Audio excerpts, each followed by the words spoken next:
Paano ka naging famous? Hindi naman sa famous. Nakilala lang talaga ako dahil may kumalat sa akin na picture ko. Bale, ano yung picture niya?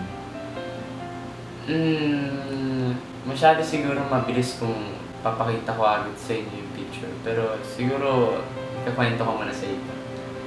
Kasi, meron ako isang stalker na ini-stalk ako. Tsaka, kahit saan man ako mapunta, or kahit saan man ako mapadpad, lagi niya akong sinusundan at lagi niya akong kinukuhanan ng picture talaga.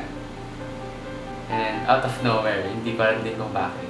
Bale, sino yung stalker niya? Actually, hindi ko siya kilala talaga.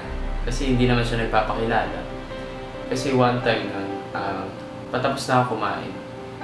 May tatanggalin akong tinga sa ngipin ko nun.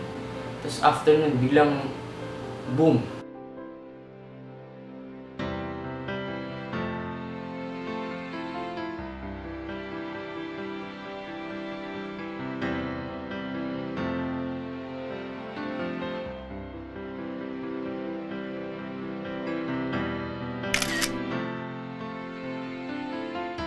As in, hindi ko alam nangyari. Tapos after nun, nakita ko na lang yung litrato ko sa Facebook.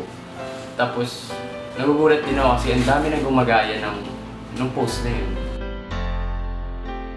Dahil yun sa stalker ko na laging pinupost yung picture ko. May tanong ako, bakit Korean heart? Hindi Philippine heart?